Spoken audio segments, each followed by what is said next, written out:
Hey guys, how's everything going? So today we will do something new. I will be practicing my narration skills and improving my vocabulary. I will play a character while reading the story and hopefully it will be good. And so without any further ado, let's get into it.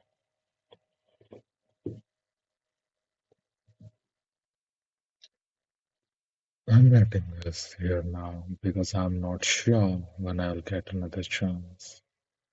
I'm not sure I'll live long enough to recount this event in its entirety.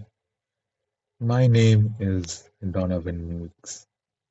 I'm 22 years old, and last month I found a VHS tape.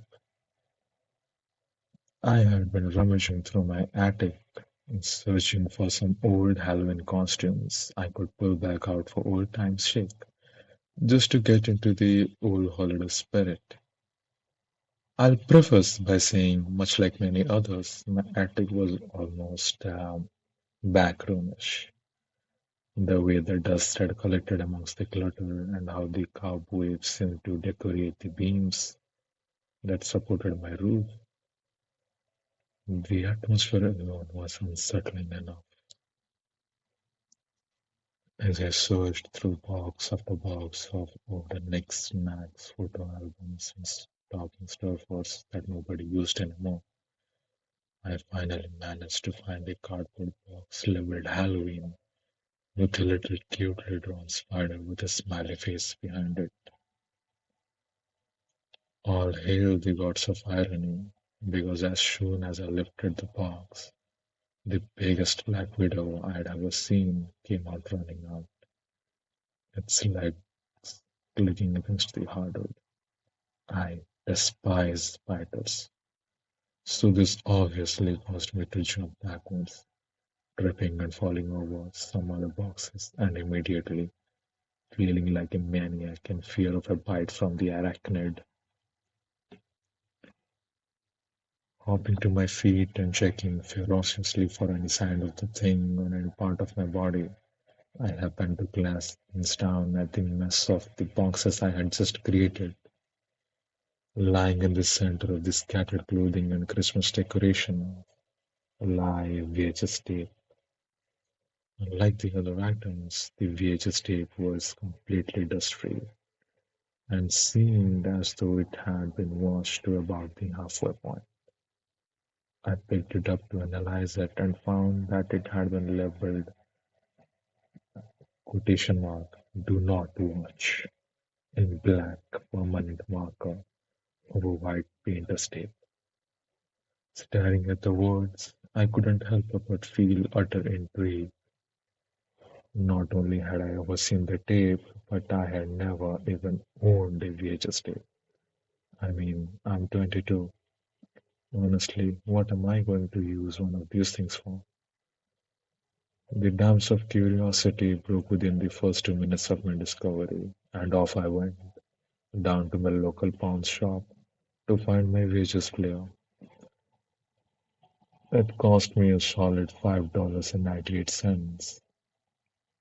One of the perks of being obsolete, I guess. Upon returning home, I was bewildered to find that the mysterious videotape was no longer on the coffee table where I had left it. Living alone, this turned out to be incredibly concerning to me. I began to rack my brain, thinking of how could I have misplaced the thing.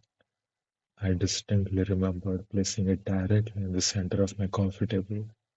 I mean, I checked under the couches, on the dining room table, my bedroom, bathroom, every room in my house had been checked. I began thinking that it was my mind that had been lost instead of that damn tape. I stayed up into the early morning hours because of the idea of something that distinct just vanishing like that. That ached me. My mind already tends to wander and teeter on borderline paranoid schizophrenia, and this event did not have it. Once I finally did choose to go to bed, my sleep was shaky at best. I could not have been asleep for more than half an hour and a half when the abrupt sounds of what seemed to be footsteps awoke me. I could have swore that I heard the sound coming from directly over me, yet once I fully regained consciousness, they had stopped completely. I had first put it off as dream, a mere trick of the mind, similar that feeling when you get when you are failing in your sleep. That thought gave me comfort and allowed me to doze back into sleep. However, that comfort was quickly vanquished when the same sound started up yet again. This time, I knew what I had heard, and I wasn't about to just lay in the bed defenseless. I immediately threw the covers off myself and grabbed the bag I had kept beside my bed in case of home intruders, just like this one. Being sure to make a lot of noise so the intruder knew that I was coming. I wanted them afraid. I wanted them to feel what I had been feeling. I yanked the architect down and began climbing the ladder, flashlight in one hand, bat in the other. I hyped myself up as I ascended, preparing myself for whatever may lay within the plane of darkness which is my attic. Once I got about 6 inches from the entrance, I called out, I know you're up there. I hope you know I'm calling the cops and I'm armed. So just come on out, please. Don't make this any harder than it needs to be. I waited a few moments and received no response. The silence was taunting and cut through me. The hot attic air seemed to grow chilled, a distinct drop in temperature that made me shiver. Just come on out, man. We can work this out just as soon as you come out and make yourself known. I waited a few moments once more, and once more I received no response. All right, I'm coming up. I swear to God, if I see any movement whatsoever from you, I'm bashing your head in. I slowly began to ascend what remained of the ladder. My right palms were profusely wrapped around the rubber grip of the bat, whereas my left hand shook the beam of the flashlight ever so slightly. I began to scan the room with the beam, making sure light touched every surface possible from the attic entrance. Everything seemed still, calm, untouched. If it weren't for where the few boxes I had knocked over prior. Though my light landed on no one, it did happen to fall upon a familiar plastic black rectangle placed right back in the center of the spilled clutter. No fucking way, I thought to myself. Cautiously, I made my way towards the VHS tape, practically spinning in circles with my flashlight as I inched closer. Still, no sign of an intruder. I reached down and retrieved the VHS tape.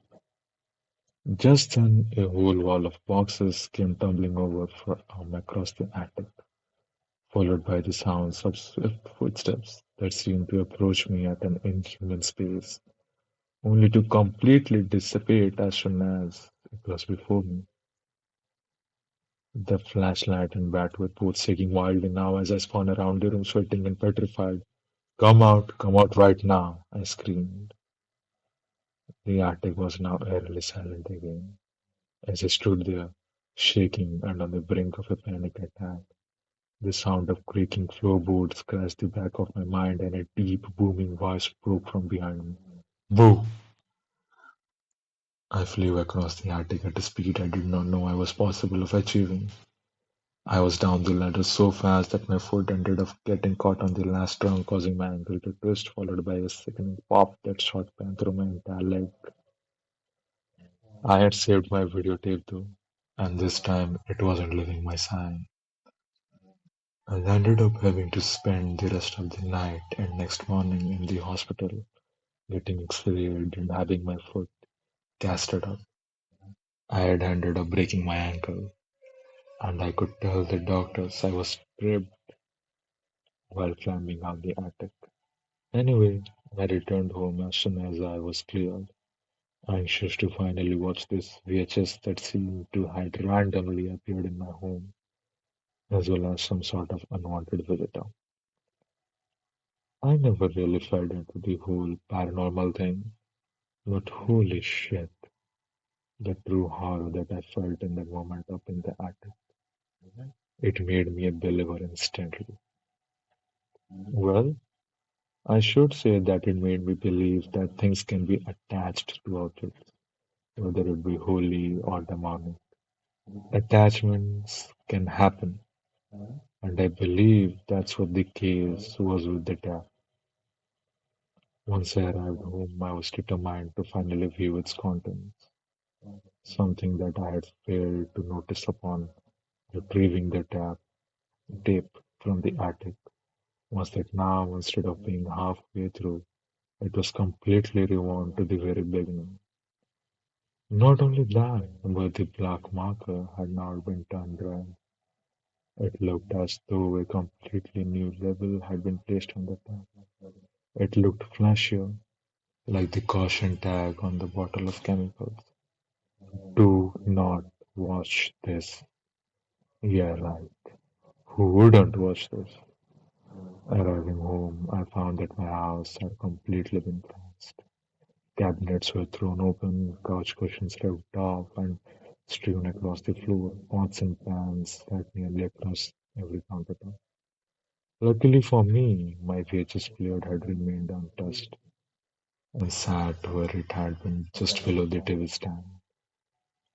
Unbothered by the mess, unbothered by the clear red flags, I sat down in front of my television and popped the tape into the player. Nothing happened at first, just a black screen that lingered. Suddenly, blasting white and black static came scratching across the display. I jumped a bit and felt my heart drop before studying. Slowly but surely, the picture became clear and smooth. The first thing to come out into view was a mailbox that stood displaying my exact address. My heart began to speed up again. As the picture video became clearer, I was about to make out the sidewalk that led to my front porch, then my front door, then my stairs, then the attic door, the ladder, and the darkness as the person recording nestled into a dark corner within the attic. And the video then remained that way, black stillness for an uncomfortably long period of time. There was a sudden and harsh skip in the frames now, and the camera was panned to the attic door from within the attic. Distinct shadows could be seen through the cracks in the door frame, shadows that seemed to be that of a certain 22-year-old man living alone. There was another cut, and now the recorder scene appeared to be crouched in a new corner of the attic, filming as the door to the fell open and footsteps began to climb the ladder. I watched in horror as my own head popped into frame, waddling up the stairs, completely oblivious, as I searched through the box after box for a stupid Halloween costume. The video then abruptly ended, right before the black window came crawling out from under the package, causing me to jump backwards and fall. The next cut was a shot of my living room. It showed the camera slowly approaching the tape that lay on my coffee table. Another sudden cut. A hand was now in the frame, pale and decrepit. It carefully placed my silver spaghetti pot atop the kitchen counter, and before patting it softly, then panning the camera around the room to reveal the mess that had been created. The next and final cut revealed me, yet again cautiously searching the attic with a flashlight, eyes wide and apprehension painted clearly across my face.